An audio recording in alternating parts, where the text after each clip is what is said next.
Silent kami na since couple of months kasi gusto ko tago na ito problema. Gusto ko hindi nalabas na ito kwento. Pero ngayon I need to. If something happen sa amin, kay Sarah, sa akin, sa family ko, dito or sa Philippines, at least yung viewers alam na sino kasalanan. At least may lesson kayo na hanggang saan pwede mag-help.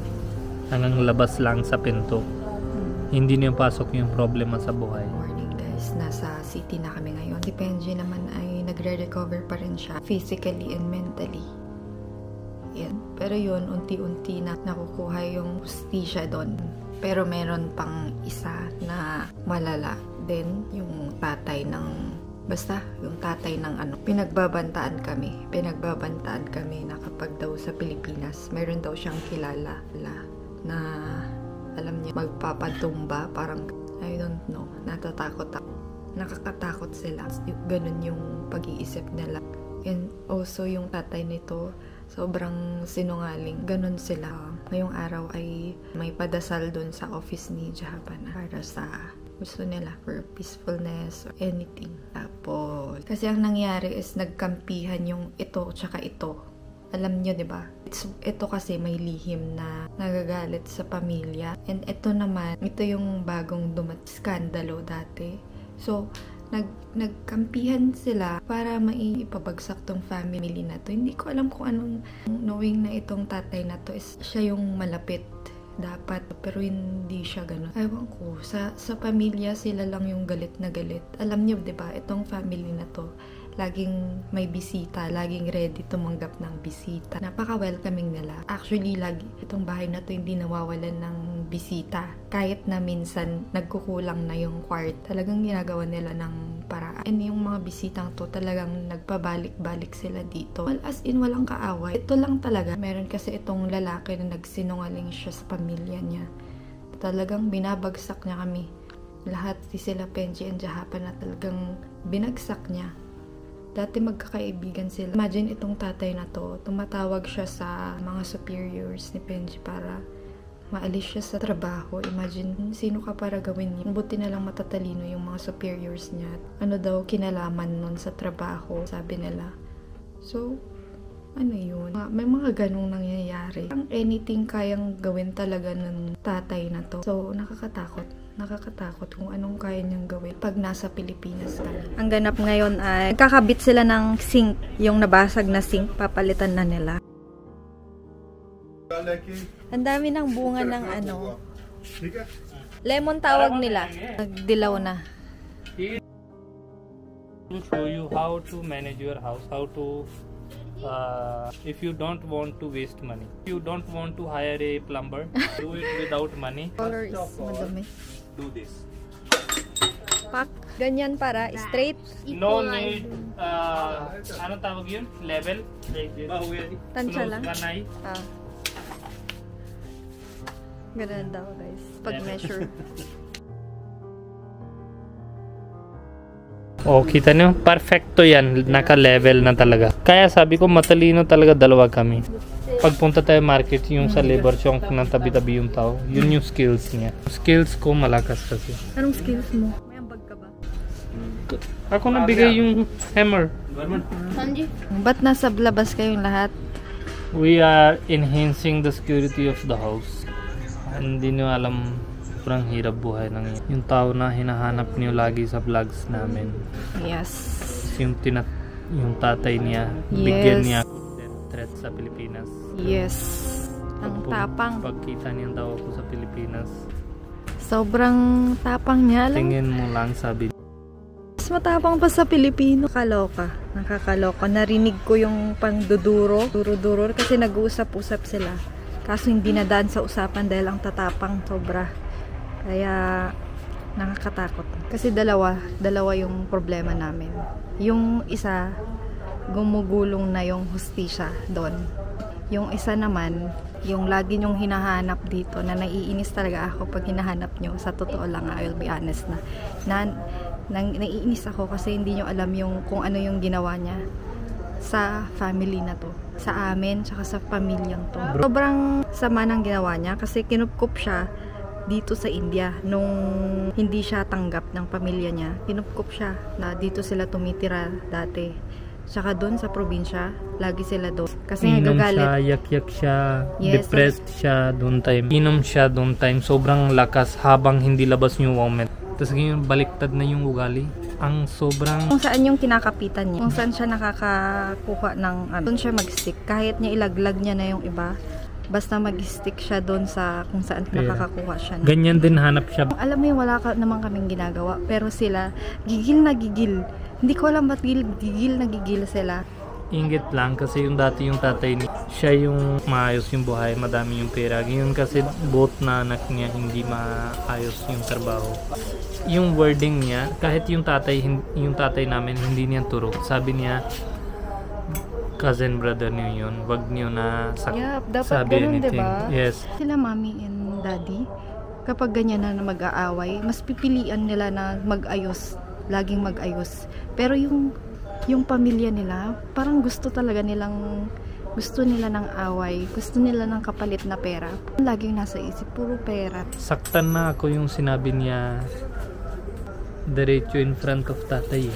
Doon din si tatay, di ba? Doon din si Jaswinder. Sabi niya, I'll see you sa Pilipinas daw na madami na mabaril doon. Sabi niya? Kita mo everyday na matay na Indian doon. Kung gusto mo, sige, try mo lang. Ganun. Mayabang siya. Sobrang yabang nung tatay niya. Grabe. Grabe talaga. May kalalagyan talaga. May kalalagyan din yung Parang feeling ko sila. may kilala siya ng gawa ng ganyan. Kasi super confident na siya sasabi. really? Siguro nga may kilala siya sa Pilipinas na gumagano. Kasi galing Philippines, babalik siya ulit sa Pilipinas na next Kasi month or next month. yung tatay niya is matagal sa Philippines na 5-6. May kilala siyang, alam niyo 'di ba, sa Pilipinas parang madaming nangyayaring gets niyo na 'di ba? Hinayabangan kami. Sobrang tinetreat. Hindi ko nga alam, Kasi, hindi ko nagigets but gusto nilang ibagsak eh. Sobrang babait nila, sobrang babait. Ito yung time na hindi ko alam na ano dapat gagawin. Siya yung responsibility ko. Kaya ayaw ko na laban. Dati pa kahit ngayon ayaw ko din laban. Gusto ko maayos buhay. Para sa akin, be happy. Yeah, ganun naman tayo Lagi. Live your life and let people live peacefully. Ganon. Kahapon kita mo, diba? Nag-try na kami na ayos ito. Yeah. Kaya kami punta sa isang relative na yung intermediate para ayos. Kaso yabang. Sobrang yabang. Si daddy din sorry. Yes. Daddy din sorry. Kahit hindi kami nasabi sa kanya punta ka Anong doon. kasalanan natin? Ba't Ewan ko. Blind trust ako. yung problema, nabigay namin lahat. Oo. Kami pa yung napasama. Kami yung napasama, hindi lang kami. Tapos, Pati sila. learn ko na dito, pag mobile ka, everyone try to take your advantage. Yes. Ikaw yung saktan ka lagi pag mobile ka. Yeah. Alam mo dati somewhere na read ko sa book, stop being good. If you are good, everyone will saktan sa'yo. Ganon. Noon time, hindi ko believe. Sabi ko, if you are good, how anyone can saktan sa'yo. Pero, sometimes sulat sa libro, totoo pala eh. Ngayon feel ko, Ano dapat gagawin? dapat hindi ganyan. Dapat nung naroon na sabi niya, kunin mo ko sa bahay mo. Hindi ko dapat kunin. Hindi ako ginging mobile noon day. Dapat. Sabi ko dapat sa kanya nung naropunta ka sa brother mo, hindi sa akin.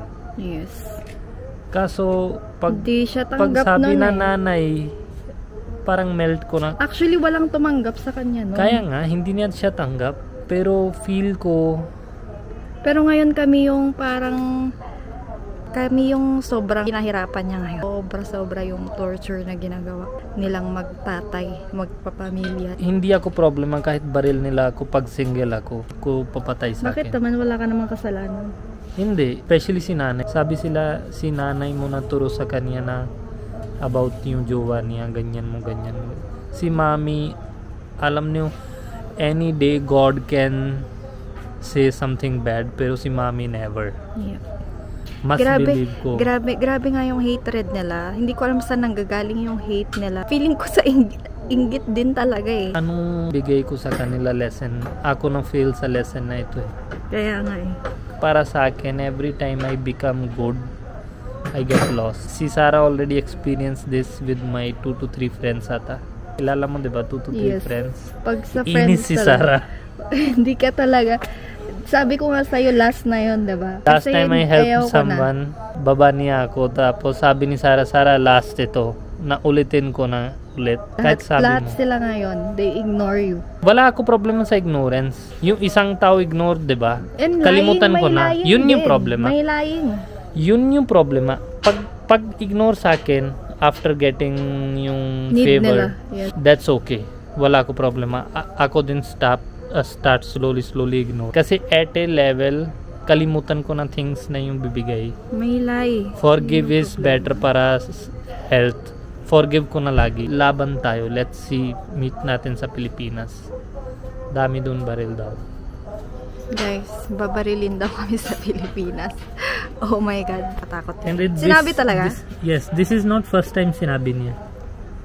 Diba dati sabi ko nang kinuha Oh my niya yung God. business Alam ko. niyo, first time in my life na may mangyayaring ganito sa buhay ko. Takot. Sa buhay ko. Siya din yung kuha na business ko, hindi niya bigay yung share ko. Ilocano na agom da. Nung makita da ka nga nangato. Talaga nga hilain ka nila pababa. Silent ako. Diba sabi ko sa last video, sometimes try to lose to win. Nag-lose ako noon time. Baka win in future. Silent kami na since couple of months kasi gusto ko tago na ito problema. Gusto ko hindi nalabas na ito kwento. Pero ngayon I need to. Kasi if something happens sa akin, if something happens sa amin, kay Sarah, sa akin, sa family ko, dito or sa Philippines, at least yung viewers alam na sino kasalanan. At least may lesson kayo na hanggang saan pwede mag-help. Hanggang labas lang sa pinto. Hindi niyo pasok yung problema sa buhay. Sa akin, kahit ano nangyari, baka hindi ako laban. Pero pag darating sa kanila, Nagigigil ako sa'yo. let him- Ako na lang lalaban sa'yo. let's wait for Visit the ka. first move. Ayoko ng ganyan ha. So, Masyado ka kasi mabait kaya ginaganyan Hindi. tayo. Ako Gigigil gawa ako. something. Alam niya masyado silang mabait kaya ginaganito kami. Naiinis talaga ako eh. Una hintay ko. Kasi pag gawa ko something, laban ko, saktan si nanay. Iyak-iyak siya eh. Kaya nga eh. Kasi kahapon sinabi ko lang sa kanya, ganito nangyari. Alam niyo, sobrang malungkot niya. Sobrang bigat ng pinagdadaanan namin pero nakita niya tumatawa pa rin kami kasi life must go on. Kahit na-stress kami, life must go on. Okay lang Ngayon yan. sobrang stress siya sa Japan na kasi siya yung pinaka-silent sa bahay. Kasi saktan yung asawa niya syempre. Recover pa siya ngayon. Mental and physical. Sa totoo lang ako natatakot din ako para sa buhay ko. Iinis ako na natatakot para sa amin. Para sa amin. Ma'am, my money. Roti. You need money? How much? Wow. Totoo ba? Yes. Bakit sa kitchen? Alam ko na yan. Money. Money, guys. Money. That's money. This is tip. I am rich.